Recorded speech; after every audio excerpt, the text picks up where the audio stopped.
You are not here on this earth through this difficult life, suffering as a victim. You're not in this 3D reality to make ends meet. You are a limitless being. You are God incarnate. Welcome to the Phase 4 podcast, inspired by Vishen Lakhiani and Ajit Nawalkar, co-founders of EverCoach, a division of Vine Valley. In this podcast, we speak to coaches and creatives about where they were, where they are, and where they are going. This is the intersection of what we focus on expands, and your story is your superpower.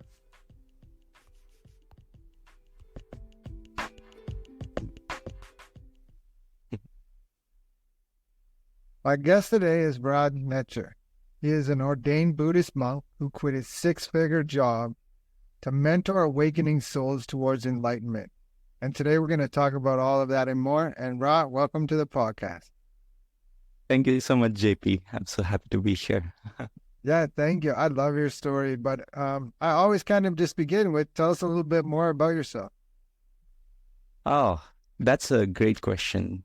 My entire life has been a path of self-discovery, and I have redefined this thing called myself, our identity that we create for ourselves, right? And because I'm a spiritual awakening mentor now, it's a question that has a lot of depth. Because am I the story that I tell myself that I am, or others? Am I this personality? Am I this body? Am I my thoughts?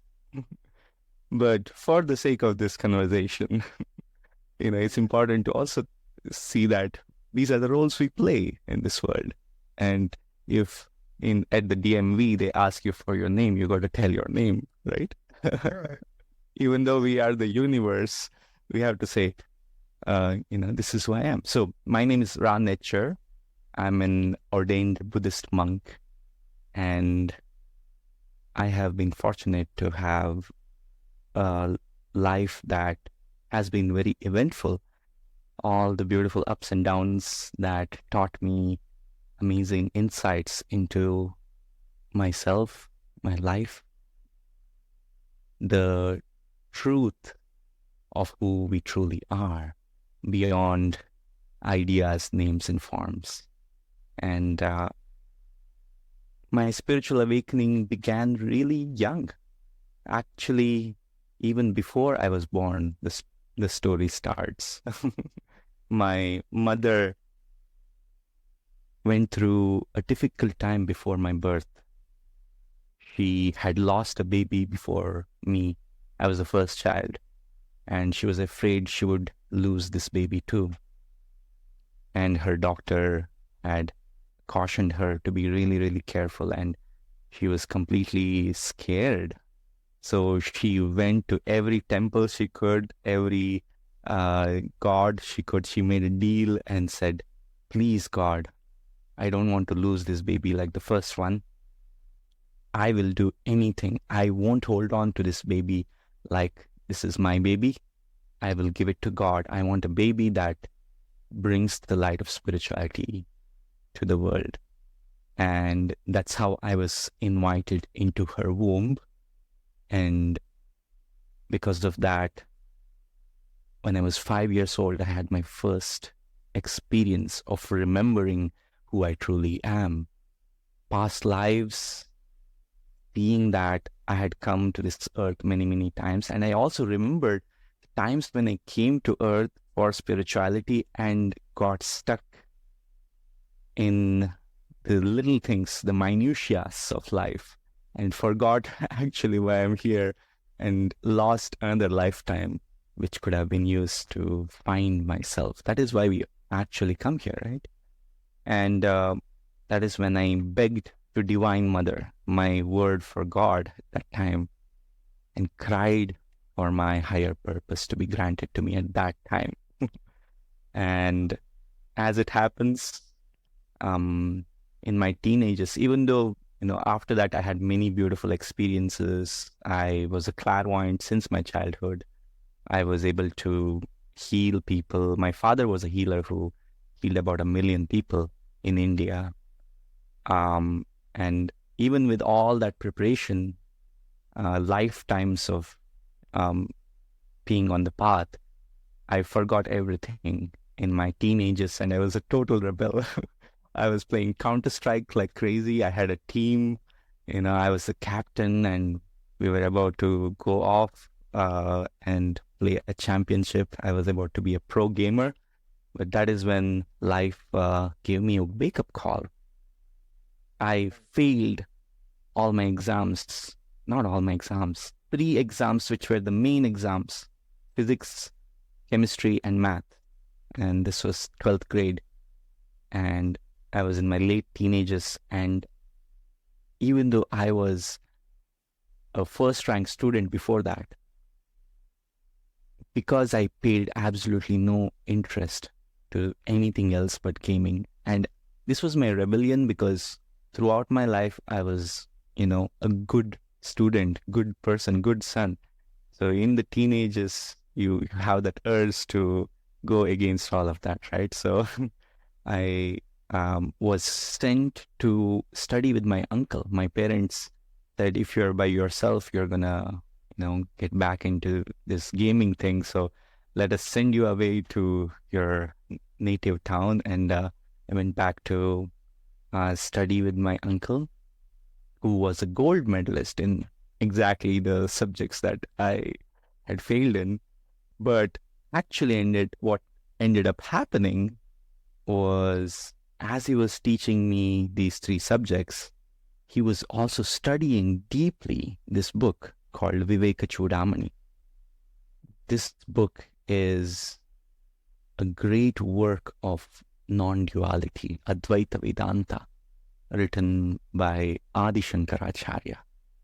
And he goes into the depth of some really core concepts of who we truly are, like karma, maya, all these concepts which are, so well explained in this book. My uncle, he would be reading 1 or 2 sentences from this book, in the middle of teaching me and giving me some homework.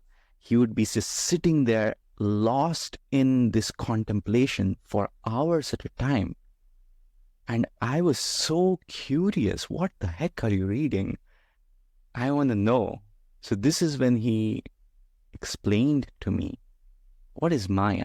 He said, imagine all this, the entire world is as it is, all this is going on, all the things, this chaos, all this beauty is still here, but imagine just this part in between your ears is missing, right? What if your brain didn't exist? Would all this exist? And I couldn't answer that question. He asked me, try to imagine a color that you've never seen before. I tried really hard, I couldn't. And all these things, he showed me what was Maya, this grand illusion of life. Then he explained what was karma. And he was a very good teacher. So this reignited my flame of spirituality, that thirst, that hunger for truth. And I started reading voraciously. The book I picked up, thankfully, was an amazing book called Autobiography of a Yogi by Paramahamsa Yogananda. It's been a classic, a bestseller for so long. And that book has changed the lives of so many people. And that book gave me clarity again that my life is about spirituality and nothing else. And I wanted to, at that point, leave everything, leave my family, leave all that I knew, and run away to become a renunciate monk in a monastery. Yeah. But thankfully, thankfully, somehow I was guided by a channel to go into a different path, and that's why I'm still here. So it's quite a long story, but life has been gracious to give me all these beautiful experiences. Yeah, I'm grateful that you're here, and I'm grateful that you did all that because you wouldn't be here otherwise. I find it a little funny that your maths were like in your culture. It's probably like you're not allowed to be bad at math. So is that some kind of like self-sabotage against like the system, the whatever? But I think Yeah. Yogananda, that book, Autobiography of a Yogi, Steve Jobs gave a copy of everybody at his funeral. Gave a copy of Yeah. that. That's how much meaning it had for him. Yeah, it was the only book he had on his iPad when he died, and he would read that book every year. He would read it repeatedly. Yeah, there's some fascinating stories, the tigers and just crazy. Very cool. And they asked the question in that book, and you started off with it almost as, who am I? And that's constantly the question we're asking, right? Names and forms. We know that this isn't the way. I'm currently reading this book. It's called The Middle Way, Faith Grounded in Reason. It's actually a difficult read. I read a lot of books with the Dalai Lama. This one's difficult for me because it talks about that past life, consciousness before conception, consciousness coming into conception. Then it doesn't, I haven't got there yet, I'm sure we'll talk about, but it talks about names and forms, the 12 links, and Maya, the illusion of everything. And we're attaching to all these things, right? We attach to our name, our clothing, our house, our family, our car, our dog. And then really like you come into this world with nothing and you leave with nothing. And so that's the right way. But I would love Wow, I'm so happy to be talking to you about this because you reading this book and having read and looking at your podcast, the people you have interviewed, the topics you have explored, I'm excited for this conversation. Yeah, me too. So I'm going to stop talking and let you keep going. But what was it like, a spiritual awakening? I think I heard you talk about a spiritual awakening. I have my own book, and it's 4 series all in one book. And the first series is called 12 Steps to a Spiritual Awakening. So, wow. I would love to know your experience of the spiritual awakening. Like, you're like, what is going on here? Or how did that feel? And how did that look like? Well, story of my life. What is going on here? Before, through this time of spiritual awakening, right? And that's how it is, having worked with thousands of people. It's that question, like, what is happening? Who am I? What is going on? Why am I here? It's full of questions because we start off in this world picking up answers that are ready-made and given to us, right? From our parents, from our society, from the media, from everybody around us. We are like a sponge which absorbs all these concepts and belief systems, which we make our own. But when our spirit calls us to awaken, it's about questioning everything that we have held on to be true, to the depth of even like this fact of existence, the fact of, am I this body? Am I this mind, this identity? It's just a crisis in a way. It's an existential crisis. Right. And it can be really hard. People think spiritual awakening is rainbows and butterflies and unicorns and, peaches and ice cream and all these nice things, right?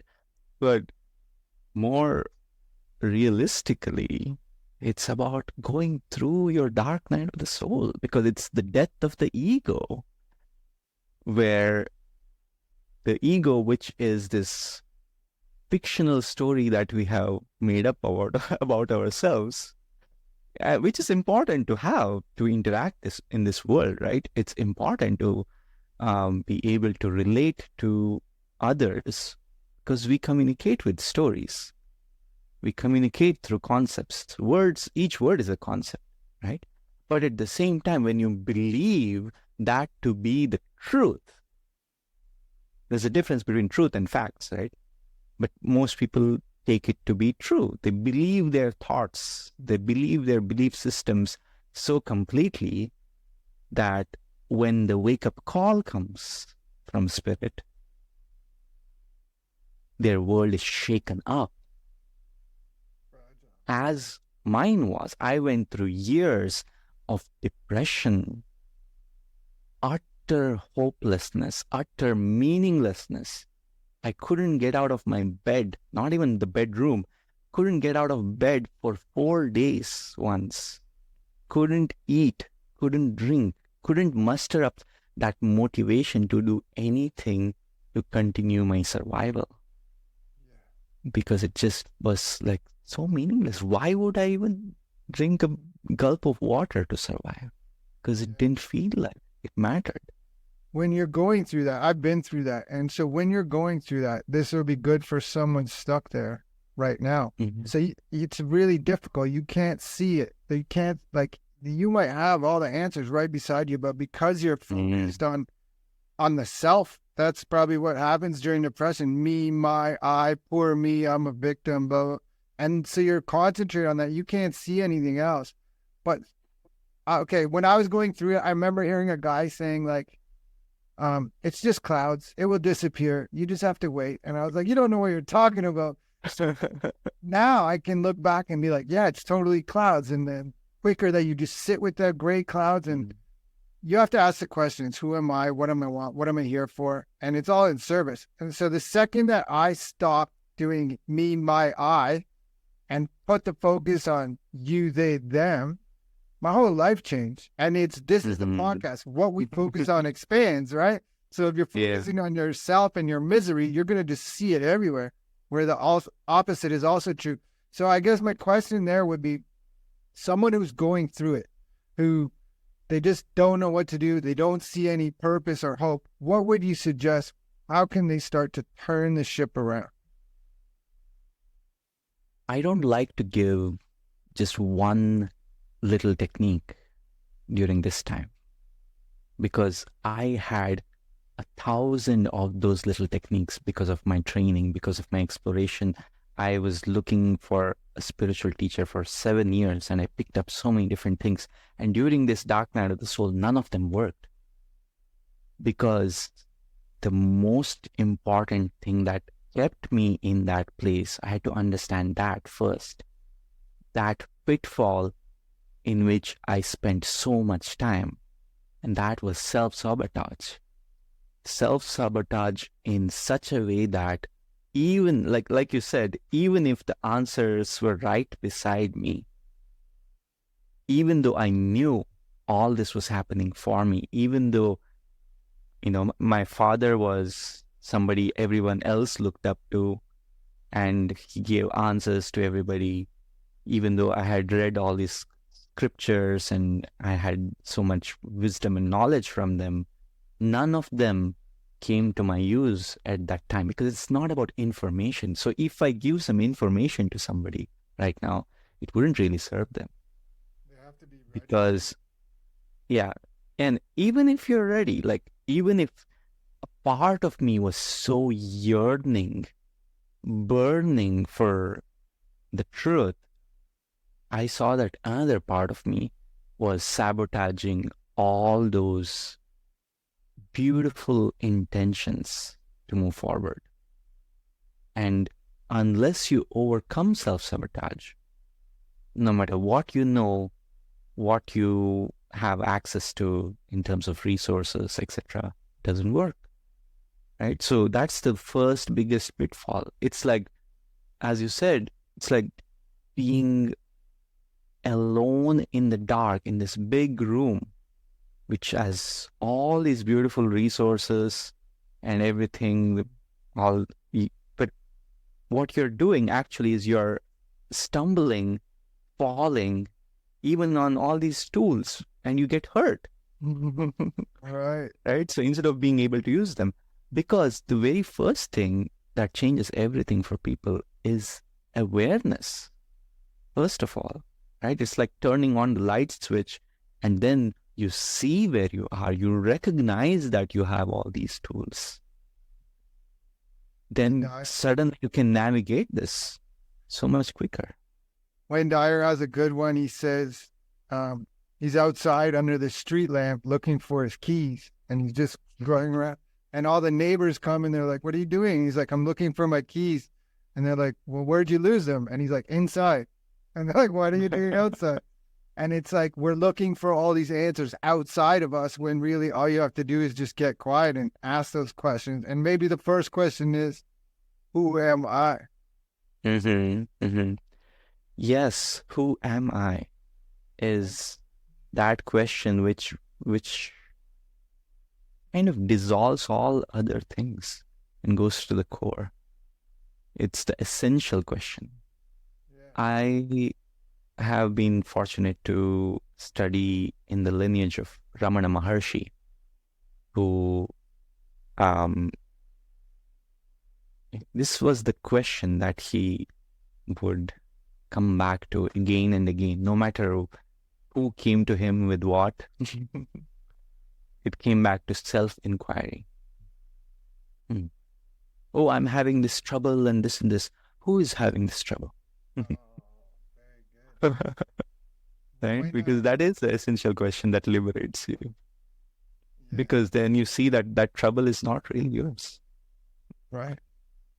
And the thing is, like, with impermanence and they're always changing, it's like, I think I heard someone say, like, if this is bothering you, ask the question, will this bother me 5 minutes from now, 5 weeks from now, 5 months from now, 5 years from now? If the answer is no, just let go. And it's about detachment. You talked about ego earlier, and Wayne Dyer, again, he says ego stands for edge God out. And so that's what happens. Once we edge God out, we're living from the ego. And you made a really good point. It is important. Like if you need to put a roof over your head, you need to get a job, you need to do whatever. And so the ego comes into play in that part. But that's not the whole thing, right? And what's that Pierre Teilhard Chardin quote? I'm not a human being, or I'm not a human being having a spiritual experience. I'm a spiritual being having a human experience. Yeah. Yeah. So, and the dark night of the soul is caused by the ego, right? When God is calling you, inviting you to awaken to your divinity, the ego is afraid of that call. The ego is afraid of the journey that can ensue if you go on that call. Is that self-sabotage comes in because of that? Yeah, because the ego wants to maintain its story, maintain its status quo. It wants to remain comfortable. And because of that, it actually brings this suffering onto itself. It's just not seeing that this is happening for upliftment. This is happening for liberation. But it's so afraid of the unknown. It's, in order to awaken to your true nature, which is a mystery, which cannot be understood from up here. We always use our headquarters. Our headquarters wants to control everything. And we lead our life from here. We are so stuck in the top floor. But you have to come down to the heart, the middle floor here, which is the balance that holds everything together. This is the middle way. Right? Oh, wow. And from the heart, when you look at something, it's so much more balanced, so much more comprehensive. And from this place, with the love and inspiration, the compassion, those are the qualities of the heart. That is when you can actually awaken. and you cannot figure it out. You cannot use your ego to awaken, because it is the letting go of that ego, the surrendering of that ego, which lets you come back to your true nature.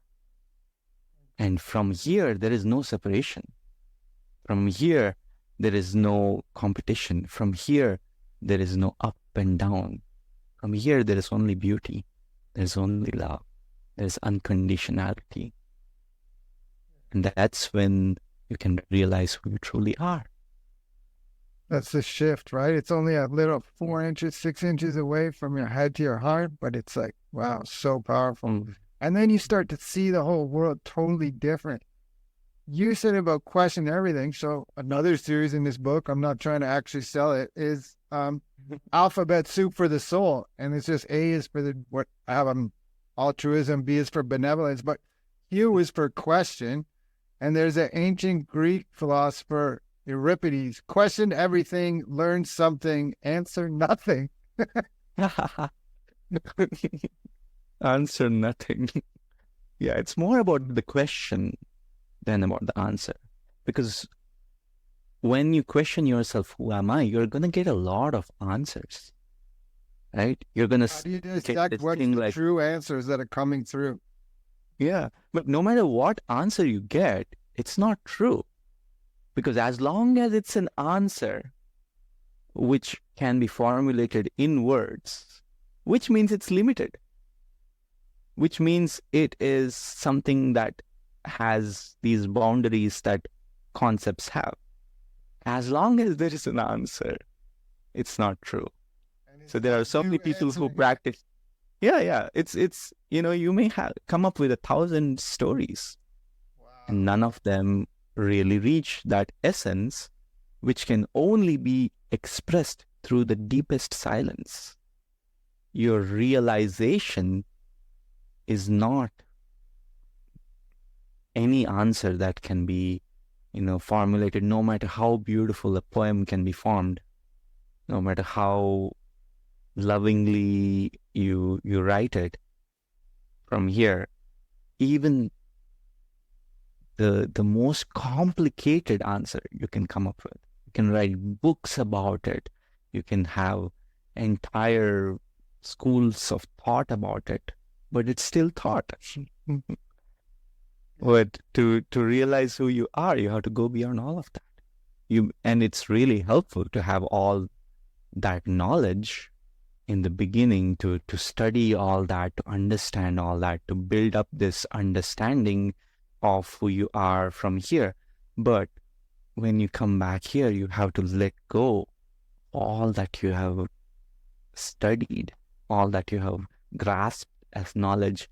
Until you really are able to let go of that, you cannot actually see beyond it. Wow, that's so beautiful. I have a Mother Teresa quote: "The trees, the flowers, the plants grow in silence. The stars, the sun, the moon move in silence. Silence gives us a new perspective." You are an amazing library of these inspiring quotes. Like, you have one for everything. That's awesome. I did like you. I started doing this and like, oh my God, it's not what I thought it was at all. And then I started reading voraciously, is the word. I just started devouring knowledge, and you want more and more. And I think at the beginning, this might be a good tip for people just starting out, either as a coach or on your spiritual path. It's important to get the knowledge, but that's like a circle that you're in, right? And if you stay in that circle, you're not going to grow. You can keep reading all the books, taking the courses, the certifications, but you actually have to apply it on yourself first, and then you can share with other people, which is, I think that's the reason we're here, is to share with other people our gifts. Yeah. One more thing I would say, having read a lot, having spent years studying this, what was 1,000, even 1,000,000 times better was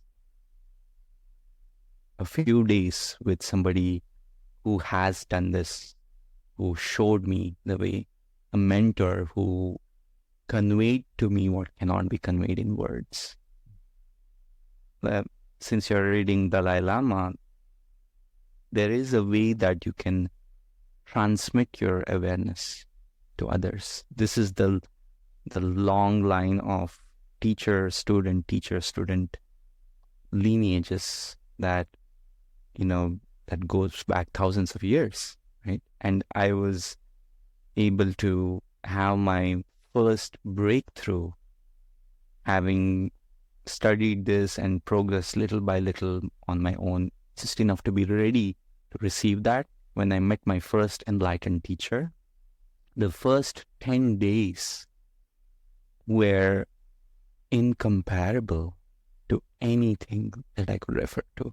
I went into what is known as samadhi or satori. This is a state of realization of your oneness with all that is, where the mind, which is the separator, the ego, which is the separator, the creator of this illusion, completely stops. And it stopped for me for 3.5 hours the first time, until I was woken up by somebody and called back into this body awareness. There was nothing. I was in an indescribable state of being where I didn't have a name, I didn't have a body, I didn't have a story. And it was the most liberating thing ever. And after that, many more experiences that showed me from different perspectives happened again and again and again. And no matter how much I had read, no matter, all these guided meditations I heard on YouTube and all these other things, none of that could have conveyed that to me, but that experience. I'm really happy you got that. That's such a beautiful. I've heard of these. I've had something close, but definitely not. It's almost like sometimes you take a sunset or a picture and it's like, you look at the fireworks is a good one. Try to take a picture of fireworks and it's like, that doesn't do it justice at all. Yeah. It's because just like our mind, our phone has so many filters, right? It can only capture a tiny, tiny slice of reality, infinitesimally small. And there's so much more that we lose in the process of capturing that. Right. Can you talk about your journey through a monastery, becoming a monk? What were some of the biggest things? Like you just said, one of them right there was that books are good, but go with someone who's done it before. So that take us through the monastery, and then that will actually take us into you as the spiritual awakening mentor, Ra, the sun god. I didn't become a monk until much later. When I first decided to become a monk and run away, as I was saying earlier, I got the guidance to wait for 5 years from a channeled guide who brings the wisdom from Shirdi Sai Baba. He's a saint from India as well. And I was given this instruction, wait for 5 years, because if you run away to a monastery, what you'll find there is so much politics, and you'll be disgusted, and you will lose the path if you go to a monastery and run away. So I was told to stay and try to find a teacher and stay on this path. And Shirdi Sai Baba said, I will guide you on this journey.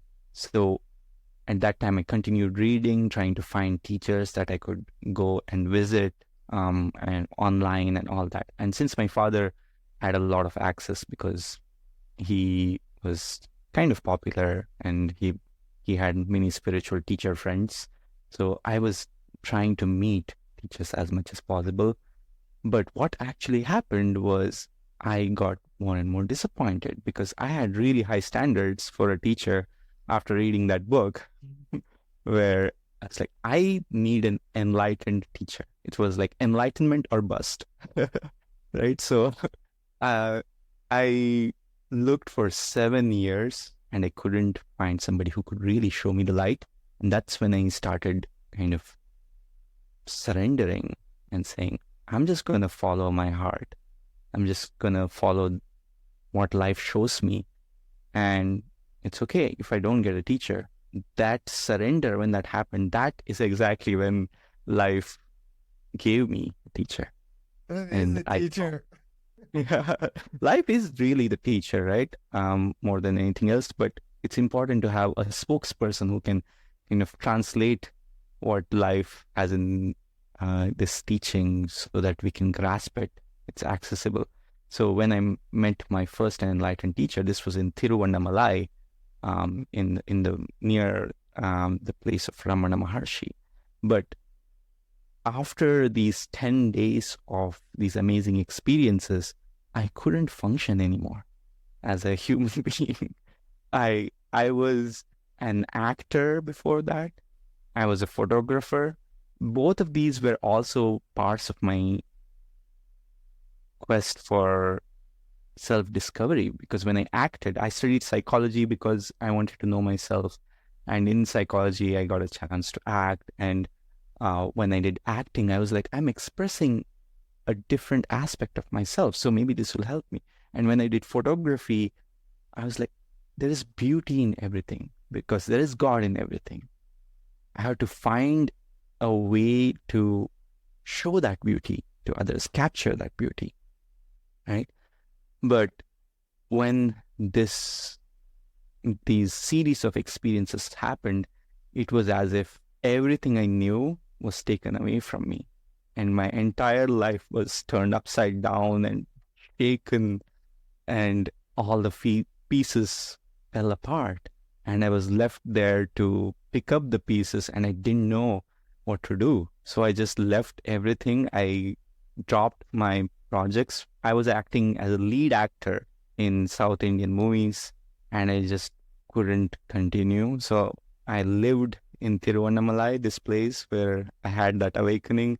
I just tried to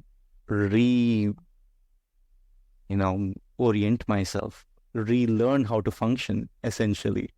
And I stayed there for years. And after like 3 or 4 years of this happening, I slowly integrated things. I went through many more dark nights of the soul through this process, right? And I slowly integrated this, and this is when I found my Buddhist mysticism teacher. And later, he was the one who ordained me as a monk. And, when I first wanted to be a monk, it was a very traditional way where I shave my head, I leave everything, I wear only the ochre robe, and, it's complete negation of everything else. But when my Buddhist teacher gave me the vow of the monk, it was not traditional. It's not about anything outside. It's not, and because he's not a traditional teacher, he's a mystic. And the mystic, the way of the mystic is to go to the core, to go beyond the surface, the traditional, the ritual and all this, and go to the pith teaching, the very essence of what that is. And the vow I took was to follow the path to enlightenment in my heart. And that initiation changed my life, changed something in me deeply. And I didn't really have to change anything else on the outside, but things changed by themselves. Yeah, right. The perception of the world, like it's the same place. You're just, This is the story of the hero's journey, right? Do you know that story, Joseph Campbell? Yeah. You go away, you find yourself, you come back, and the world didn't change. You're a different person, though. I wonder about that 10 days. Was that like a Vipassana? Like, was it silent 10 days or no? No, this was an intensive retreat where I would meet my teacher twice. We would have satsangs. It's like an open question and answer format where there is no structure apart from that. The teacher would come and he would connect with everybody. There would be sometimes silence, sometimes a little bit of a talk. And then somebody would come to the hot seat, as we called it, and ask a question. And the teacher would address them. And as they address them, everybody in the audience as well, in a way. And just in that very simple format, things unfolded. And there was just 2 of these sessions every day or 10 days. And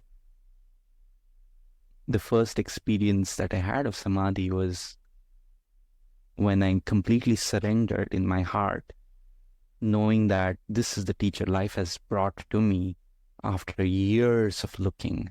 So I honored this opportunity so much, and I opened myself up completely, because this is the marker of change, your openness, because there were other people too who were with him for decades and more.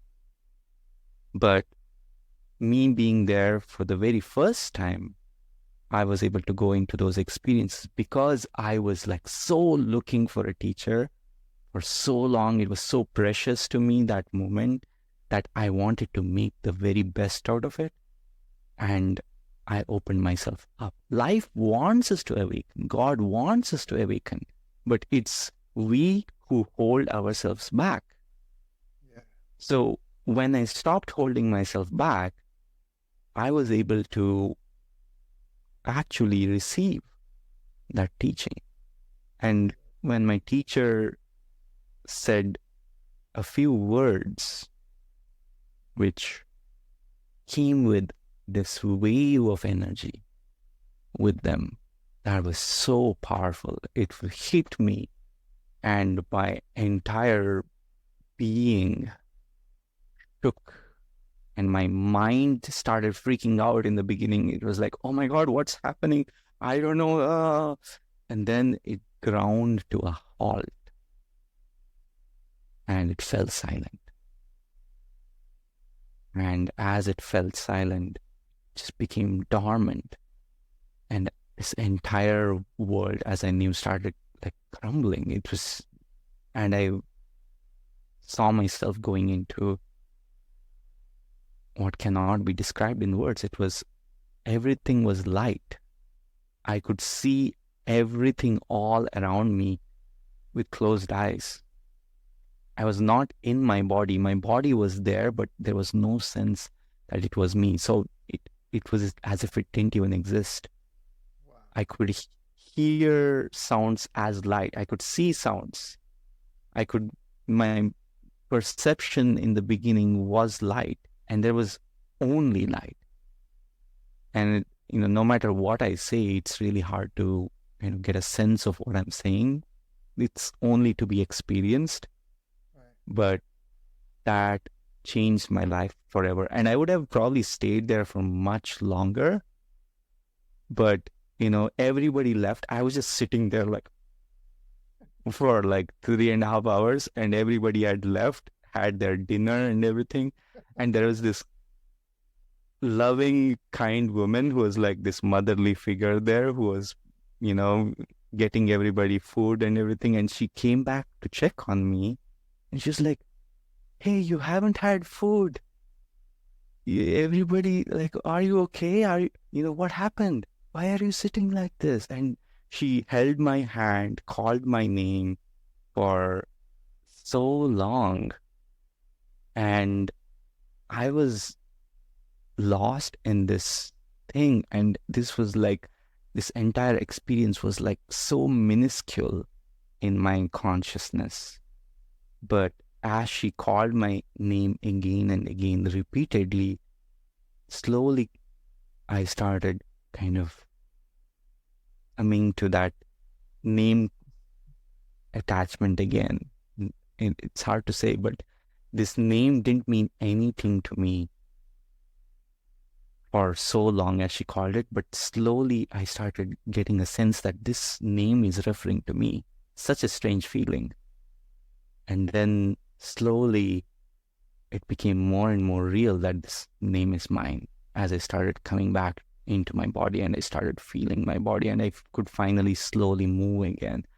And it took me so long to even just sit up and get up. I was sitting up like this, but to move my body, to move my hands, it was such a huge like journey to even make a small movement.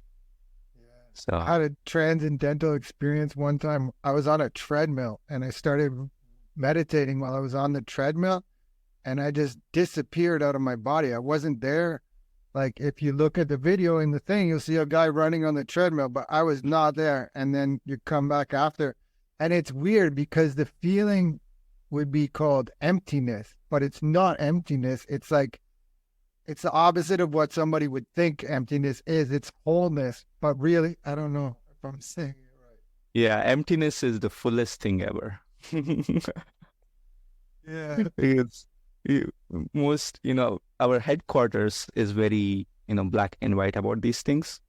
And it kind of is very judgmental with labels and thinks emptiness. Who wants that? But in that emptiness, you find everything.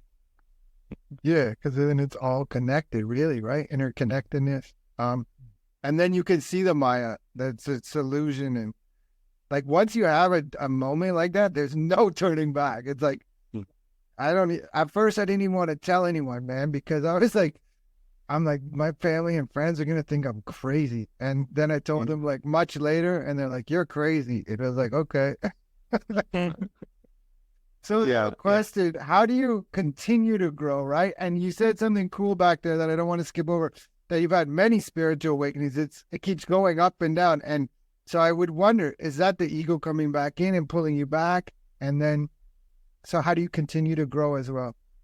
Yeah, it's easy to understand with physics, right? Because there is a momentum to the ego. You have built up this momentum about your story for decades. You have kind of built up all these habits that your nervous system responds to. You have, figured out how to live life in a certain way, and that has become your routine. And all that is helpful actually in this world. It's important actually to function in this world, to have such structures. But when something comes in and disrupts all of that, which makes you go through a catharsis of sorts, you're actually peeling one layer of the onion off. And sometimes it's a huge layer or a few layers. But what happens after that is you have an awakening experience. Like after this awakening experience, this series of awakening experiences, because after that I had more, experiences I still cannot describe. What happened was, as I tried to refigure out the world, these habits started coming back to me, but they didn't feel relevant.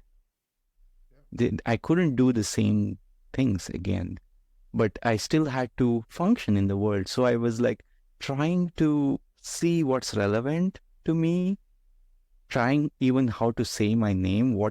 Who am I now? Do I like talk about myself in the same way? Or like, is there a way to talk about myself? All such questions came, and I had to rethink this, because it's important for your headquarters, which is controlling everything, to also kind of be in the know, to get the memo of what's happening, right? Yeah. So the process of integration is long sometimes, especially when you're doing it alone. When I found my Buddhist mysticism teacher, he made it so much easier. He gave me the right structures.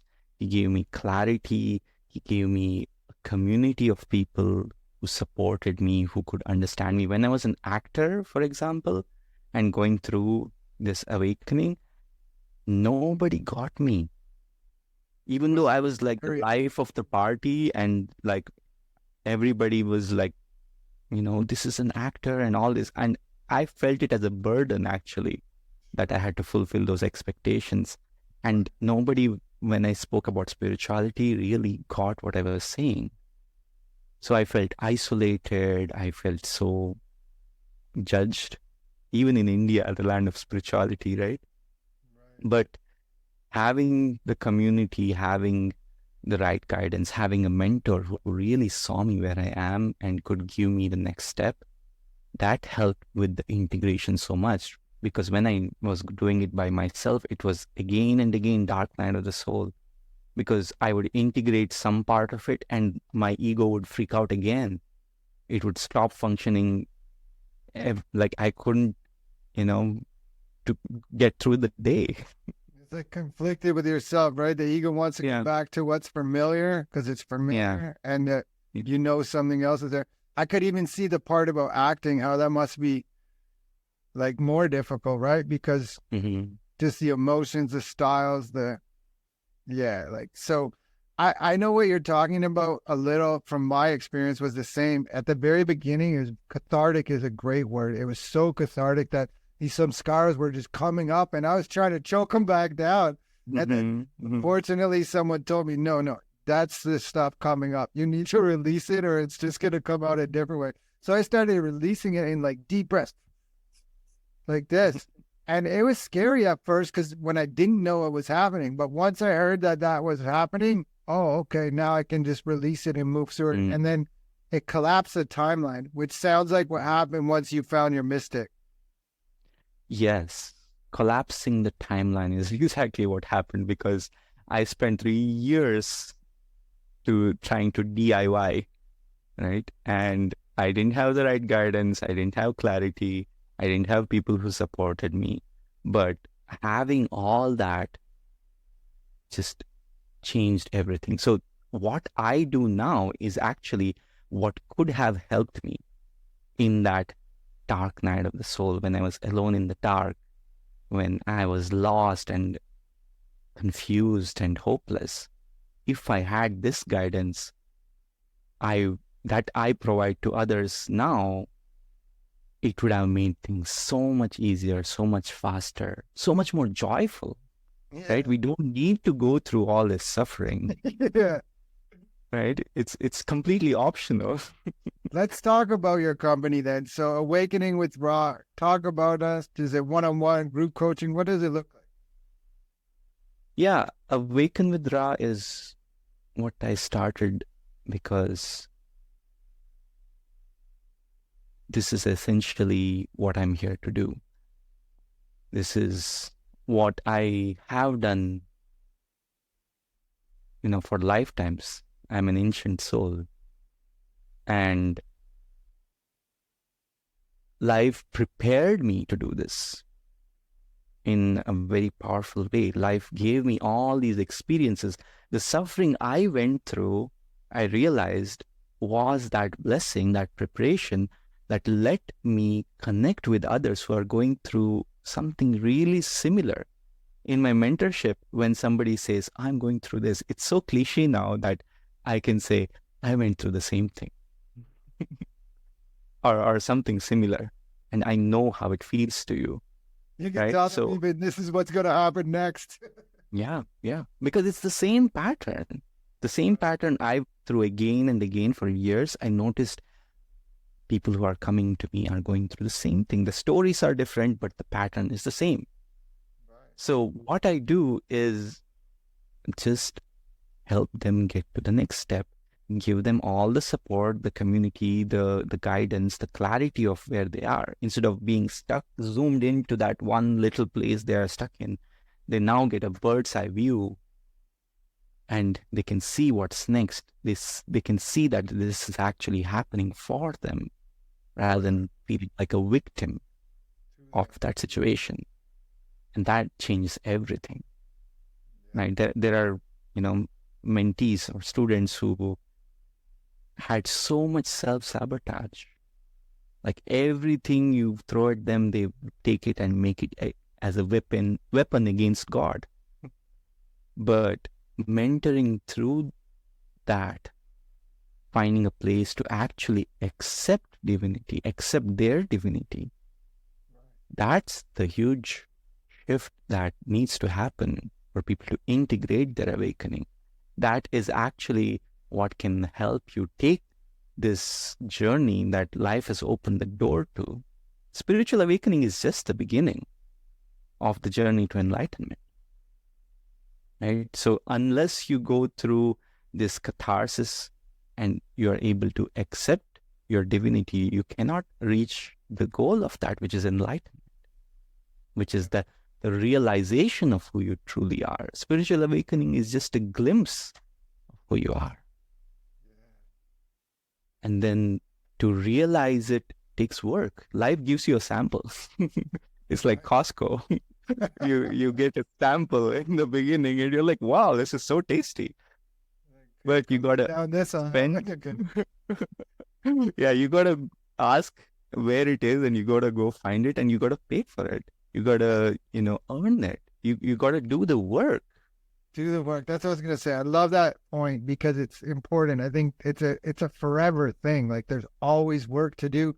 And the second that you think there's not, that's your ego coming back in, and then you're right back at the beginning. Maybe not the beginning, but shedding layers. Shedding layers is a great concept, and everything. Yeah. Go ahead. But one big differentiator here is what I call the good news. The good news is that it's already here. Like Jesus said, the kingdom of God is at hand. Right? This is not something that is external to you. It's already within you. Enlightenment is not finding something, figuring something out. That's an external concept. The fortunate thing is this is something that cannot be separated from you, cannot be taken away from you. This is your birthright. And when you get that, you can remove the layers of conditioning which is hiding what is within you. And this is the process of enlightenment. So that's the way it's different from getting something from Costco. It's so true, right? There's the way I grew up in the church was like to think that you had divinity inside of you and that you had a piece of God inside of you was blasphemous. And like, it's very clear at the beginning of the book. It says the Creator created you in His image and likeness. Not like there's a person, because it's not, He created Himself after us. He created, right? So the Creator created you. That means like you're a creator. That means you have the divinity inside you as well. And I don't know, I talk about this with some old school people and they're like, you shouldn't be talking like that. And I'm like, Yeah, that's so true. When Jesus said, I and my Father are one, He was talking on behalf of all of us. Yeah, we are made in God's image. Yeah. So in our body, sorry, I didn't mean to interrupt, but this is such a good one. So you have the Father, the Son, the Holy Spirit, right? And so that's, to me, it's almost like mind, body, spirit. And so, yeah, we are. I don't know. Sorry, I didn't mean to interrupt. No, that's perfect. I'm loving this conversation and the back and forth. Me too. And I'm looking at the time, and I think we might have to do a part 2 so I can prepare way more. But I think as we begin to wind down, if this episode resonates with you, please like, subscribe, share. Reach out to Raj. Reach out to Ra. You've heard the conversation. You know exactly what you're getting. And like you said, it could collapse the timeline. So we'll put all your stuff in the show notes and hopefully people can reach out. But I always ask everyone this. This is the Phase 4 podcast, and Phase 4 in the 6 phase meditation by Vishen Lakhiani is all about creating a future 3 years from today. So where is Ra 3 years from today? Whenever we plan something for ourselves, I always remember that God has a much bigger. I always remember that no matter how big of an idea of a future that I can come up from my limited perspective, the possibility is so much bigger than I can ever imagine. So when it comes to a question like this, I see that I can't even put into words where I will be in 3 years. I kind of had a feeling you were going to say that. I honestly, I ask everyone that question, and something you just said is awesome. So there's a verse in the Bible, Jeremiah 29:11. It says, "For I know the plans I have for you, declares the Lord, plans to prosper you and not to harm you, plans to give you hope and a future." And if I could give anyone one message, that's what it would be. And so I would ask you, as we're finishing up, before I ask my final question, if you could leave someone with one message, what would that be? Yeah. This I have contemplated for so long. If everybody was listening, what is that one thing I could say? And dear listener, I want you to receive this if you are open into your heart. Because these words come from the depth of my being, which is your being. You are not here on this earth through this difficult life, suffering as a victim. You are not in this 3D reality to make ends meet. You are a limitless being. You are God incarnate on the earth. You are so much more than you can ever imagine. So don't believe your limitations. Don't hold yourself back into this temporary experience of being a human. Don't take that to be your real form.